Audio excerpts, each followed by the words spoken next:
8 Central African time. A very good morning to you. If you've just joined us, this is the third and final hour of the program. And welcome to the Tuesday edition of the Daily Discourse. Now, Africa is home to some of the world's largest refugee populations, from the camps of the Cox's Bazar to the settlements of Uganda and Ethiopia. And yet the continent continues to open its doors when others are closing theirs. Now, this morning we reflect on what the generosity means and what the world owes in return. World Refugee Day was marked on Saturday, and this year carried extra weight, coinciding with the 75th anniversary of the 1951 Refugee Convention. UNHCR marked the occasion with a call for renewed commitment to the right to seek asylum under the theme "Until Everyone is Safe." And joining us now from Geneva is UNHCR Global Spokesperson Eujin. Byun, thank you very much indeed for joining us and welcome to the program. Good morning, and thank you for inviting us to your show. So, Eugene, 75 years of Refugee Convention, and yet the right to asylum feels more contested than ever. What is the UNHCR's core message to the world at this moment? You're absolutely right about it. That more than ever, that we are feeling we're undergoing the pressure of asylum spaces. That's why we launched this initiative until everyone is safe, because it's based on very simple promise that, as you mentioned, from the 1951 Refugee Convention, which was created after the Second World War. To help not just a few people, few vulnerable refugee, but everyone, because I can be a refugee tomorrow, everyone can be a refugee. So that's the very simple but very powerful promise, that because this is for someone today, but this can be for me tomorrow. So Africa hosts more displaced people than almost any other region. Countries like Uganda and Ethiopia have been held up as models of inclusion. Is this the rest of the world learning? Is the rest of the world learning from Africa, or leaving it in terms of carrying the burden alone? I absolutely believe that Africa is leading that promise. That when you see that the country that the refugee and asylum seeker is originated from, and then what we are hearing from refugee and asylum seeker, they don't want to go too far. That's what the European and American think, that they want to come to their country, but it is not true. 68% of a refugee and asylum seeker, they are hosted by a neighboring country, and 65% are actually the hosted by a mid and low income country. They're not in developed country, because they want to stay around, and then they want to go home. So that's why there's a lot of conflict in Africa, and then they are also hosted in neighboring country in Africa.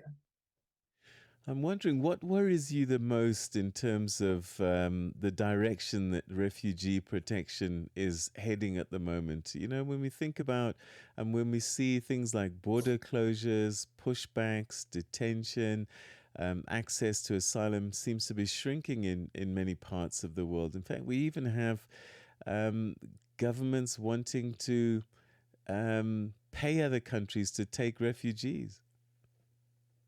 That's what I always telling to the conversation with the journalists, that we have to look into the example in Africa. For example, Chad, the neighboring Sudan, one of the poorest country themselves, is hosting more than 1.2 million refugees. And then they have never closed their border to them.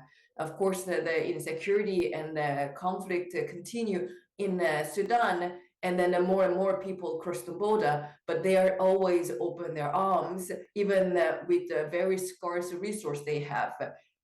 So this is example that the world have to really see, that 1.2 million people compared to a few thousand who are crossing Mediterranean. We have to really look into those numbers. As we mark this anniversary, what gives you genuine hope that the promise of until everyone is safe can still be kept? This is initiative we're calling a younger generation that who are familiar with the social media, who are familiar with the justice, that come together and join this initiative and then defend a very basic human right, which is a right to seek asylum, right to seek safety, right to seek protection when they are forced to flee their home. So we really want this simple message to continue, and then more and more people raise and stand with the refugee and defend the right. Tell me a little bit about it's one thing for a country to host, but it's another whole thing to convince the host country's citizens to be welcoming. How do we manage that? It sometimes we're seeing challenges, and then we also understand their challenges and struggle.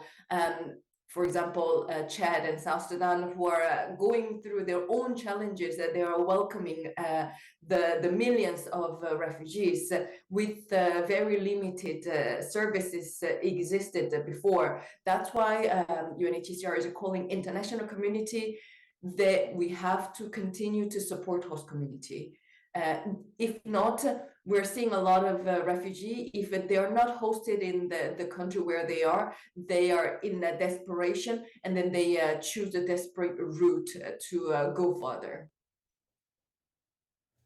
All right, I want to go back to, I guess, where we started, and I'm just wondering, 75 years since the adoption of the 1951 Refugee Convention, how would you say we've done in terms of over the decades dealing with refugees?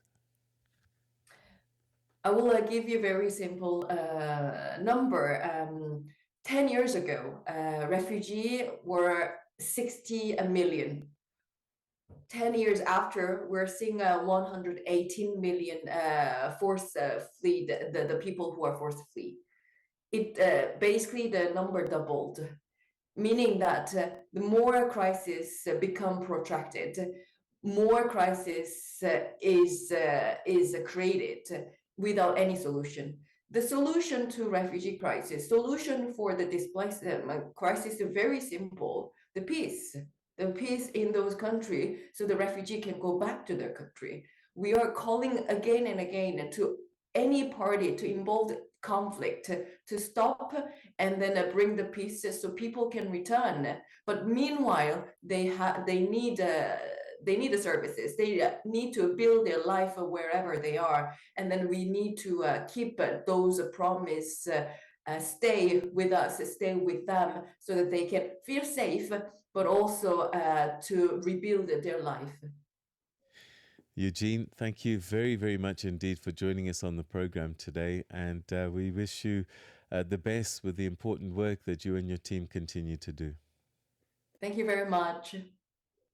That was Eugene Byun, who's the UNHCR's global spokesperson, joining us from Geneva as we look back on World Refugee Day that was marked on Saturday, 75 years on from the Refugee Convention that remains the cornerstone of international protection. And I guess the question, as ever, is whether the world still has the will to honor it.